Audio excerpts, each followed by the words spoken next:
బరువెప్పుడు మన పాలిట గుదిబండే, అందులో మరో మాటకు తావులేదు. అయితే మనలో చాలామంది చిరుబొజ్జను పెద్దగా పట్టించుకోరు, అదేమంత ప్రమాదకరం కాదని అనుకుంటారు. పైగా మగవారికి కాసింత బొజ్జ ఉండడం అనేది అలంకారమని కూడా భావిస్తూ ఉంటారు. నిజానికి మగవారికైనా ఆడవారికైనా నడుము చుట్టూ కొలత పెరగడం అనేది అనారోగ్య సంకేతమని ఇప్పటికే ప్రపంచవ్యాప్తంగా అనేక పరిశోధనల్లో వెల్లడైంది. నడుము చుట్టూ కొలత పెరగడం అనేది ఎందుకు మంచిది కాదు, జీవనశైలి జబ్బుల ముట్టడికి ఇదెలా కారణమవుతుందో డాక్టర్ని అడిగి ఇప్పుడు తెలుసుకుందాం.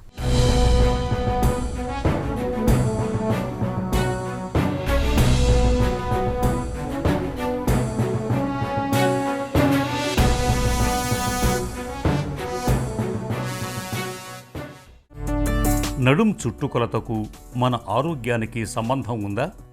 నడుం చుట్టుకొలత అంటే వేస్ట్ సర్కంఫరెన్స్ మన క్వాలిటీ ఆఫ్ లైఫ్కి, మనకు వచ్చే క్రానిక్ డిసీజెస్కి డైరెక్ట్ ఇంపాక్ట్ ఉంటుంది.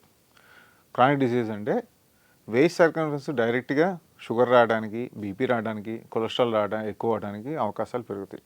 ఈ మూడు ఉండటం వల్ల kidney diseases, heart diseases, brain strokes, నరాలు ఇబ్బంది అన్నీ వచ్చే అవకాశాలు ఉంటాయి.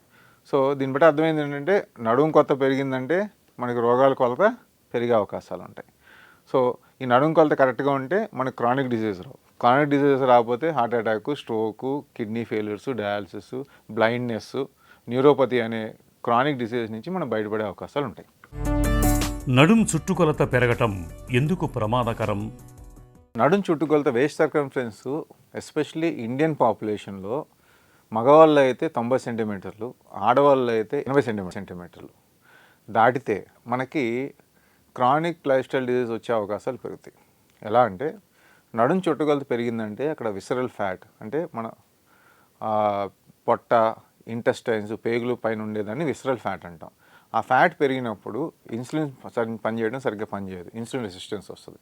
ఇన్సులిన్ రెసిస్టెన్స్ రాగానే షుగర్స్ పెరుగుతాయి, షుగర్స్ పెరగగానే కొలెస్ట్రాల్ పెరుగుతాయి, కొలెస్ట్రాల్ పెరిగి షుగర్స్ కంట్రోల్ లేకపోతే heart diseases, kidney diseases, blindness, neuro diseases అన్నీ వచ్చే అవకాశాలు ఉంటాయి. అలాగే ఆ ఫ్యాట్ పెరిగిన వల్ల ఇన్ఫ్లమేషన్ పెరిగి హైపర్ టెన్షన్ కూడా వచ్చే అవకాశాలు ఉన్నాయి. ఫ్యాటీ లివర్ వల్ల కొలెస్ట్రాల్ ఎన్ని పెరిగి దానివల్ల కూడా మళ్ళీ క్రానిక్ డిసీజ్ వచ్చే అవకాశాలు ఉన్నాయి. ఫండమెంటల్గా ఏంటంటే మన పొట్ట భాగంలో అంటే పొట్ట, లివరు, ఇంటెస్టైన్స్ ఈ పైన ఫ్యాట్ పెరిగిపోయిందంటే అది మనకి డేంజర్ సిగ్నల్స్ అని అర్థం. ఎందుకంటే అన్ని రోగాలు అక్కడి నుంచే మొదలవుతాయి. సో మనం వేస్ట్ సర్కంఫరెన్స్ జాగ్రత్తగా తక్కువగా పెట్టుకోగలిగితే అంత మనం ఆరోగ్యంగాను క్వాలిటీ ఆఫ్ లైఫ్ లీడ్ చేసే అవకాశాలు ఉంటాయి. నడుం చుట్టుకొలతను ఎలా కొలవాలి? నడుం చుట్టుకొలత ఎంతవరకు ఉండొచ్చు? వేస్ట్ సర్కంఫరెన్స్ మనకి వెస్ట్రన్ పాపులేషన్కి, ఇండియన్ పాపులేషన్కి తేడా ఉంటుందండి. వెస్ట్రన్ పాపులేషన్లో 95 సెంటీమీటర్స్ పైన ఉన్నా కానీ మనకి ఓకే అంటాం. మగవారికి అయితే 90 సెంటీమీటర్లు, ఆడవాళ్ళకైతే 30 సెంటీమీటర్లు. దీనికంటే ఎక్కువ ఉంటే డెఫినెట్గా వేస్ట్ సర్కంఫరెన్స్ ఎక్కువ ఉందని అర్థము. మనకి ఇన్సులిన్ రెసిస్టెన్స్, ఫ్యాట్ డిపాజిషన్ ఎక్కువైందని అర్థము. అదొక వార్నింగ్ సైన్. ఇక్కడ మనం వార్నింగ్ సైన్ మనం తెలుసుకోగలిగితే దాన్ని ఎలా తగ్గించుకోవాలని ప్రయత్నం చేసి తగ్గించుకోగలిగితే మనకు క్రానిక్ డిసీజెస్ రాకుండా ఉండడానికి అవకాశం ఉంటుంది. నడుం చుట్టుకొలత పెద్దగా లేకపోతే ప్రమాదం లేదా? సన్నగా ఉన్నాము, ఫ్యాట్ లేదు, విసరల్ ఫ్యాట్ లేదు అనుకోవటం అనేది అదొక అపోహ అండి. మన ఇండియన్ పేషెంట్స్ని లాస్ట్ 5 to 7 years నుంచి ఏమని పిలుస్తారంటే thin fat Indians. Thin fat Indians అంటే మన పై భాగం చెస్ట్, చేతులు, అన్నీ కూడా, కాళ్ళు కూడా సన్నగా ఉంటాయి, పొట్ట ఒకటే పెద్దగా ఉంటుంది. సో మిగతా చోట మజిల్ తక్కువ ఉండి ఉట్టి పొట్ట భాగం మాత్రం ఎక్కువ ఉంటుందని థిన్ ఫ్యాట్ ఇండియన్స్ అంటాం. సేమ్ వెయిట్ ఉండి మన Indian population, western population same wait ఉన్న మన థిన్ ఫ్యాట్ ఇండియన్ టైప్ వల్ల పొట్ట భాగంలోనూ ఇంటెస్టైన్ పైన ఉన్న ఫ్యాట్ వల్ల మనకి ఇన్సులిన్ రెసిస్టెన్స్ రావటము, కార్డియోవాస్కులర్ డిసీజ్ రావటం అంటే హార్ట్ అటాక్స్ రావటము, పెరాలసిస్, స్ట్రోక్స్ రావటం అనేది ఎక్కువ అవుతుంది. సో నేను సన్నగా ఉన్నాను, మిగతా వాళ్ళకంటే నేను ఆరోగ్యంగా ఉంటానని కాదు. డెఫినెట్గా మనం చెక్ చేసుకోవాల్సింది విసరల్ ఫ్యాట్ ఎంత ఉంది, లివర్ పైన ఫ్యాట్ ఎంత ఉంది, ప్యాంక్రియాస్ పైన ఫ్యాట్ ఎంత ఉంది.